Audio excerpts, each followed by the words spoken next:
Selamat datang di Cerpen Romantis. Sebelum lanjut, silahkan like dan subscribe dulu. Selingkuh dibalas selingkuh. Bab pertama. Del, kamu kemarin habis jalan-jalan kemana? Aku lihat suamimu di bandara, tapi kok sama anak kecil ya? Kemarin aku mau tegur dia, tapi aku udah keburu check-in. Ujar Bella, sahabat baik Adel dari seberang sana. Mas Haikal di bandara?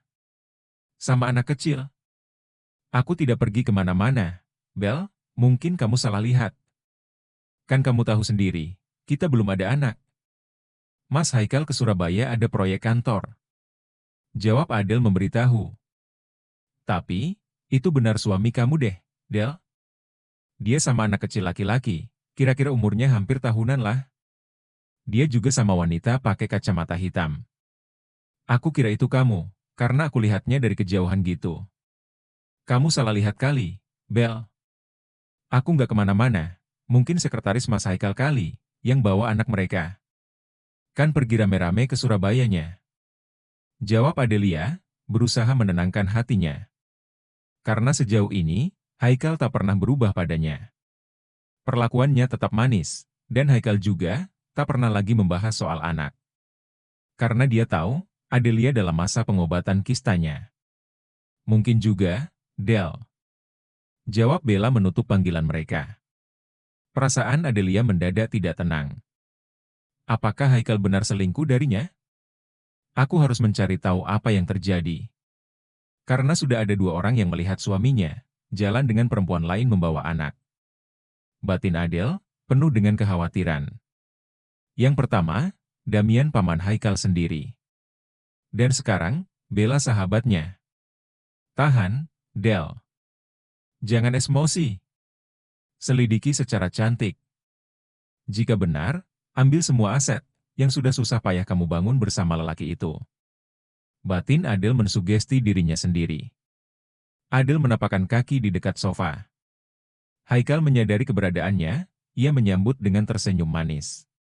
Mas, besok kamu ada pekerjaan? Tanya Adel manja. Aku mana pernah nggak ada kerjaan, sayang. Perusahaan kita, keuangannya sedang merosot saat ini. Jadi suamimu ini harus gencar bekerja, jawab Haikal. Aku mau, kamu temani aku ke dokter Mas, untuk pemeriksaan kistaku ini. Sayang, aku minta maaf. Kamu tahu sendiri kan, keuangan perusahaan kita lagi sulit. Aku tidak bisa meninggalkan kantor, lagi pula, aku sudah ada janji besok. Minggu depannya, aku temani kamu, bujuk Haikal. Kemarin kamu bisa ke Surabaya. Itu urusan pekerjaan, sayang, mau tak mau aku pergi. Adel menghela nafas panjang. Dia harus memulai dari mana, mencari tahu pengkhianatan suaminya ini. Haikal tersenyum sambil melambaikan tangan pada Abel saat dia hendak berangkat ke kantor. Tadi, Haikal mengatakan ada urusan penting hari ini. Tak lama, punggung lelaki itu sudah tak terlihat dari pandangan mata Adel. Adel menghela nafas panjang. Tiba-tiba, dia teringat Damian, paman Haikal. Damian lelaki yang tahu akan pekerjaan Haikal di kantor. Karena mereka sedang menjalin kerjasama. Damian juga pasti tahu kalau Haikal berselingkuh. Secara mereka sering bersama. Damian seorang duda tanpa anak. Istrinya selingkuh dengan lelaki kaya saat Damian pergi ke luar negeri untuk bisnisnya. Hingga saat ini, Damian tak memutuskan untuk menikah lagi. Dia terlalu trauma dengan pernikahan. Tut. Tut bunyi sambungan telepon. Halo, Del, kenapa? Tanya Damian tanpa basa-basi. Lelaki ini memang sangat cuek, ini yang membuat Sarah istrinya lari dari pelukan Damian. Usia Damian dan Haikal hanya terpaut 5 tahun, Damian adik dari ayah Haikal paling bungsu. Om, di mana? Tanya Adel.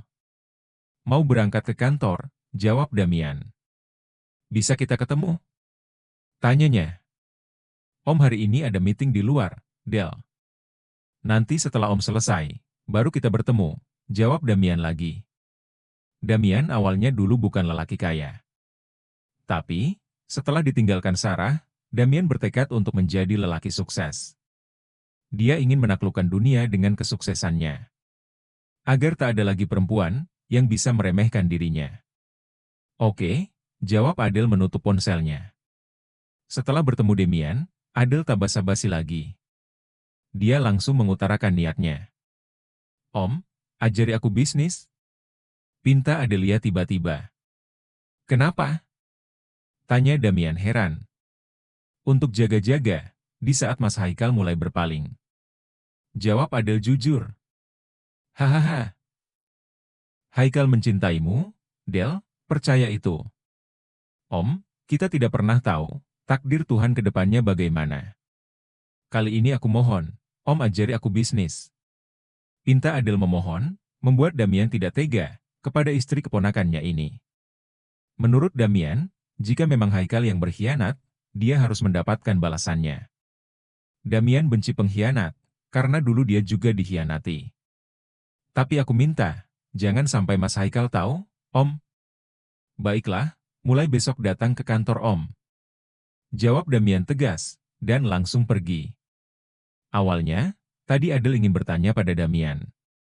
Tapi tidak mungkin Damian tahu, karena Damian benci pengkhianat. Akhirnya Adele memilih untuk belajar bisnis. Jika memang Haikal terbukti berkhianat, dia akan mengambil alih semua perusahaan. Dan jika tidak, tak ada salahnya untuk belajar. Toh ilmu yang dia dapat, bisa dia berikan pada anaknya kelak. Seminggu sudah berlalu, Adele masih sibuk belajar bisnis dengan Damian. Sehingga dia tak ada waktu untuk mencari tahu perbuatan Haikal di luar sana. Adele sendiri berpikir, kalau setelah ini dia akan mencari bukti. Tapi, siang ini tiba-tiba ponselnya berdering. Bella? Gumam Adele. Halo, Bel. Sahutnya. Lo udah isi, Del? Selamat ya? Kok, lo jahat sih, Del? Gak ngasih tahu gue sahabat lo? Cerocos Bella. Isi apaan? Isi nasi ya? Jawab Adelia bingung. Bukannya lo sama Haikal ke dokter kandungan tadi? Gue udah panggil, tapi lo nya malah pergi. Gue bawa Fandi berobat, doi demam. Jadi nggak bisa ditinggal tadi, jelas Bella, membuat tubuh Adele menegang, dan mematikan ponselnya cepat. Adele segera mencari nama suaminya, dan menghubungi Haikal. Tut. Tut. Tak ada jawaban dari Haikal. Sial, pekik Adelia kesal, Haikal benar-benar tidak bisa didiamkan. Berapa kali Bella melihatnya dengan perempuan lain, dan kali ini ke dokter kandungan. Kenapa? Tanya Damian, yang baru keluar dari kamar mandi. Melihat wajah Adele, terlihat memerah menahan kesal. Om, jika aku bercerai dari Haikal, Om masih mau mengajariku? Tanya Adele tiba-tiba. Del, bercerai bukan perkara mudah. Jika masih bisa diperbaiki, kenapa harus bercerai? Jawab Damian. Om kenapa bercerai, dan tidak memperbaiki hubungan Om, ucap Adelia, balik tanya. Pengkhianatan sulit dimaafkan. Kalau hanya permasalahan biasa, Om rasa kalian saling introspeksi diri saja. Jika itu soal anak, Om akan bicarakan pada Haikal. Jangan, Om, jangan katakan apapun padanya. Aku tak ingin dia salah sangka dengan kita, jawab Adele cepat. Adele segera memutuskan pulang. Untuk hari ini, cukup pelajaran yang diberikan Om Damian untuknya. Sesampainya Adele di rumah, dihempaskannya tubuh di ranjang. Tubuhnya terasa lemas, jangan tanya bagaimana keadaan hatinya sekarang. Perasaan istri itu peka, dan sekarang, Adele tahu sikap manis yang ditunjukkan Haikal padanya. Semata-mata ingin menutupi kebusukannya. Lelah rasanya mata ini. Hingga tak sadar, Adele pun menyelam ke alam mimpi. Bangun, Del, udah mau maghrib. Sayup-sayup, suara terdengar memenuhi telinga. Diiringi guncangan di bahu kanan Adele. Adele mengerjap beberapa kali, untuk menyesuaikan cahaya yang masuk ke retina matanya. Haikal tersenyum, dengan posisi duduk di tepi ranjang. Hampir setengah hari Adele tidur. Ini membuat kepalanya sedikit pusing. Udah pulang, Mas? Tanya Adele datar. Lalu merubah posisi menjadi duduk, dan bersandar di kepala ranjang. Aku udah pulang dari tadi, Del. Kamunya tidur nyenyak? Sayang, kamu kenapa? Ada yang sakit? Tanya Haikal sok perhatian. Gimana, Mas urusannya? Lancar? Tanya Adel balik, tanpa menjawab pertanyaan Haikal. Iya, Del, lancar. Cetus lelaki ini singkat. Tapi wajahnya biasa saja, tak merasa bersalah sama sekali. Syukurlah, jawab Adel bangkit dan menuju kamar mandi. Sepertinya, guyuran shower dapat mendinginkan hatinya saat ini. Pagi ini Adel masih berusaha melayani Haikal. Adel menyiapkan segala keperluan suaminya itu, hingga Haikal berangkat ke kantor. Ponsel Adel berbunyi, membuatnya sedikit tersentak. Halo, Om? Kenapa kamu tidak datang? Apa merasa sudah pintar? Tanya Damian dari seberang sana. Adel menghela nafas panjang. Aku lelah. Jawabnya singkat. Del, tak ada kata lelah untuk berbisnis. Baru beberapa hari kamu belajar sudah lelah, katanya mau pintar. Tapi susah mundur duluan. Cerocos Damian, membuat Adel mematikan ponselnya dan segera bersiap. Saat di lampu merah, Adel justru melihat mobil suaminya Haikal. Masih jam 10, Haikal sudah keluar kantor. Mau kemana dia? Pikir Adel heran. Adel yang penasaran, malah mengikuti mobil suaminya. Dia ingin tahu, kemana saja Haikal pergi seharian. Haikal berhenti di salah satu toko kue ternama. Adel sengaja menjaga jarak mobilnya dengan Haikal, biar tidak ketahuan.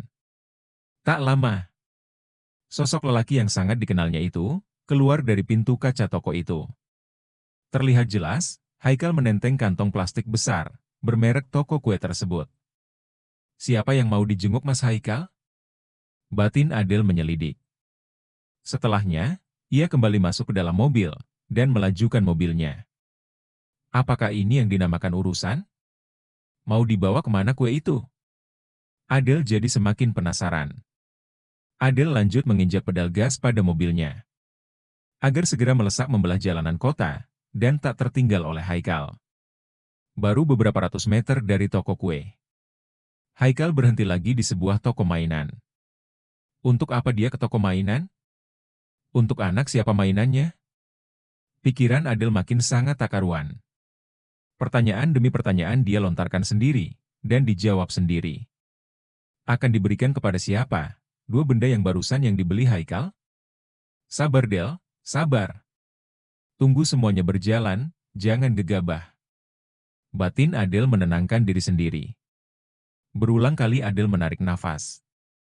Berusaha mengusir pikiran yang mengganjal dalam hati. Lelaki itu turun dari kendaraannya, dan melenggang masuk ke dalam toko mainan. Cukup lama aku menunggu ia keluar, sudah hampir 15 menit. Akhirnya, Haikal keluar juga. Ia membawa bingkisan di paper bag besar berwarna merah, dan tak bisa ditebak oleh Adel. Karena toko ini menjual berbagai macam mainan. Haikal melanjutkan perjalanannya. Adel pun tetap mengikutinya, dari jarak yang agak jauh. Setelah berpacu dengan ramainya kendaraan, mobil Haikal berbelok, dan memasuki sebuah perumahan elit. Tak jauh dari belokan tadi, mobilnya berhenti di sebuah rumah tanpa pagar, dengan gaya arsitektur klasik. Rumah yang cukup mewah. Hanya saja, tak sebesar rumah yang Adel dan Haikal tinggali saat ini. Rasa penasaran Adel semakin merasuk dalam. Sengaja dia tinggalkan mobilnya jauh, dan dia berjalan kaki. Tak lupa dia memakai masker dan kacamata hitamnya, agar tak ada yang mengenalinya. Lelaki berkulit putih itu, memarkirkan mobilnya di pekarangan rumah itu. Perumahan ini cukup sepi. Mungkin sebagian pemiliknya sedang bekerja, karena memang masih pagi. Adel memilih memepetkan tubuhnya ke tembok dan bersembunyi, agar tak terlihat oleh Haikal. Yei, Papa Dataang. Suara anak kecil itu, membuat jantung Adel serasa berhenti berdetak. Ia menyebut Haikal papanya. Ya Allah, ujian hidup macam apa ini? Kuharap telingaku hanya salah dengar, gumam Adel, dengan lutut yang sudah terasa lemas. Terlihat jelas, Haikal menghambur memeluk bocah itu. Sambil tertawa riang, mereka saling peluk di teras rumah. Mama, Papa pulang. Lagi-lagi, bocah kecil itu bersuara dengan berteriak, membuat Adele jadi makin penasaran. Siapa yang disebut mama itu? Air mata Adele mencelos begitu saja dari pelupuk matanya. Sepahit inikah hidup? Apa status Haikal dengan bocah itu? Mengapa ia menyebutnya papa? Berbagai pertanyaan mengitari kepala Adele. Mata Adele fokus menatap ke arah sana. Sosok wanita muncul dari pintu, yang tengah terbuka lebar. Mas, baru datang? Kenapa nggak masuk rumah dulu? Ucap wanita itu ramah. Ia menyambar tangan Haikal, dan mencium punggung tangan lelaki itu takzim. Semakin hancur rasa hati Adele, menyaksikan semua kejadian ini di depan matanya. Tunggu ya, ujar Haikal, lalu berjalan ke arah mobil. Tak lama, ia kembali membawa paper bag dan kue. Ternyata kue dan mainan tadi, untuk anak wanita julang itu. Awas kamu mas, ancam Adele geram. Wah, papa bawa apa? Hadiah untuk kamu, sayang. Happy birthday jagoan papa. Dengan raut bahagia, Haikal melontarkan kata-kata itu. Ia pun mencium anak lelaki, yang masih ada di gendongannya. Hati Adele hancur lebur menatap semua itu. Ingin dia mencabik wajah wanita dan lelaki, yang tengah bahagia di atas tangisnya itu. Namun Adele berpikir, tak perlu membalas dengan kekerasan. Cukup pelan dan menyakitkan. Bersambung.